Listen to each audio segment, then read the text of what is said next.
Alright then, ladies and gentlemen, welcome to this new video. It is currently quite early in the morning, so sorry if my voice sounds a little weird. And also, sorry for not having an upload for, I think, 3 weeks now. I was visiting family and I was kind of preparing for an upload, but I couldn't make it in time, so I just kind of didn't upload. So I'm sorry, but I hope I'm kind of back to somewhat regular uploads. As I obviously don't have any gameplay right now on me because I just didn't play, I decided that I will make a little rant video today. This rant video is just in general about how certain players behave on DBD and also about balancing. There's just many issues that I have with this game. However, interestingly enough, I play this game a lot more than anything else, so I don't know.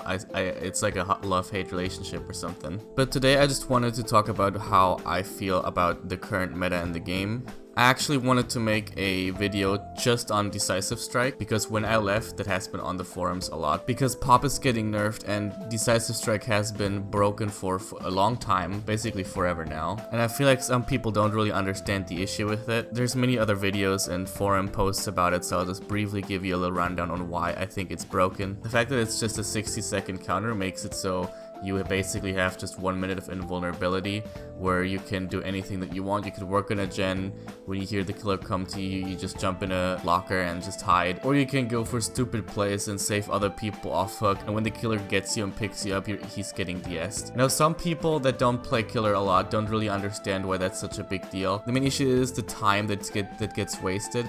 If you play killer, you know that every second is very important. Every decision you make has a lot of weight to it. And while DS may only be a 5-second stun, the time wasted is actually a lot longer because that 5-second stun allows the survivors to get to loops and loop the killer for even longer. And realistically, if you play killer on a somewhat good level, you always have to assume that everyone has it unless there's no obsession in the game, which is very rare. And it sometimes just feels like there's nothing you can do. There's games where I play where I get Decisive Strike by 2 people back to back, and the one guy I clearly didn't tunnel, and then the other guy that just got unhooked. I mean, I guess I kind of tunneled him, but he was the only one close to me, so what am I supposed to do there? I don't know. I just don't think it should be 60 seconds. I think that once you progress anything in the game, which means once you work on a gen or you get healed fully or you unhook a survivor, your Decisive Strike should turn off because you don't have... If you're actually getting tunneled, I don't think you have time to do any of these actions. Before people call me killer-sided, I'm not gonna act as if no-it is not a problem, as if Moris aren't a problem, but also so are keys, by the way. But you know, the way I would balance these things is Moris should just be a little gimmicky thing where you can just save your last hook on someone, but you shouldn't be able to just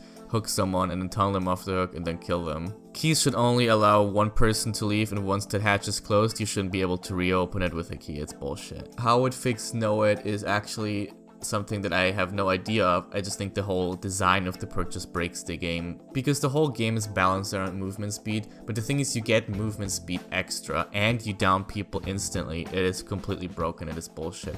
Now obviously most of the time what's gonna happen is the killer is gonna down one guy and then just camp him, and there's nothing the survivors can do, so everyone else leaves. From my experience from playing Survivor, most killers that use no-it are just very bad and just kind of want their one safe kill and just roll with it. But sometimes things go really bad at the end of the game and a lot of people go down.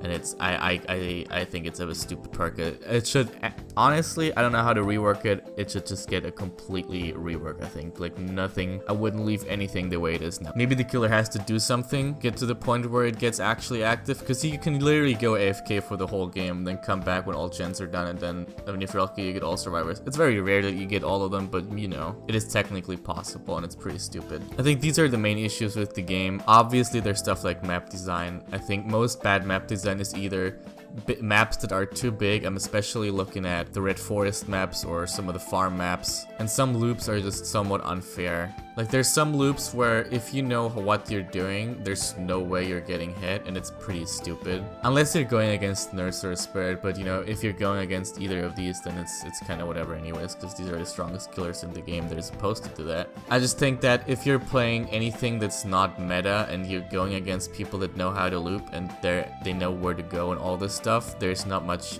wiggle room for you, so that's kind of BS. And last but not least, my biggest issue with DBD personally is just the player behavior and how people view the game. I think the biggest issue that this game has is how people are incredibly entitled. People really underestimate the view you get from playing both roles. If you only play killer, there's a good chance that you're being kind of a dick to people, because you don't know how boring or awful it can be if you're going against the Noed Ibanimori spirit that tunnels people off. This is a very extreme example and probably the worst thing that can happen to you, but it can happen. And if you don't play Survivor and you have zero empathy, because some people apparently have on this game, and that can be really BS, even if you're in a 4-man party. But then, you know, at least in a 4-man you can give people information if you're going against that. However, I gotta admit, a 4-man Swift is still too strong. This game just isn't designed for having that good communication. But that's actually a topic for a whole nother video. And if you're only playing Survivor, sometimes certain moves killers do feels unfair, but once you see the POV of the killer, or just the thought process, you would realize that he's actually not being a dick, he's just trying to win the game. And if you're expecting people to just 100% play super nice, then I'm sorry, but people want to win the game. That's just how games work.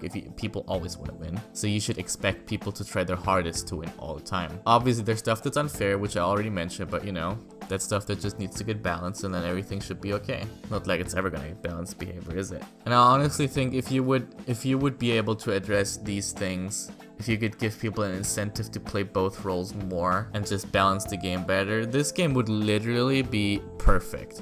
But it's never gonna happen, so what am I saying? I'm just kind of sitting here ranting about this stuff because I actually care about this game. I played a lot, obviously, and I just see huge potential, but it's just not being utilized, unfortunately. Alright guys, this has been the video. I hope you guys enjoyed. Let me know in the comments how you feel about the things I mentioned, and I'll try to be back with another killer gameplay video, or maybe even Survivor if people want to see that. Alright guys, I hope you enjoyed, and see you in the next one.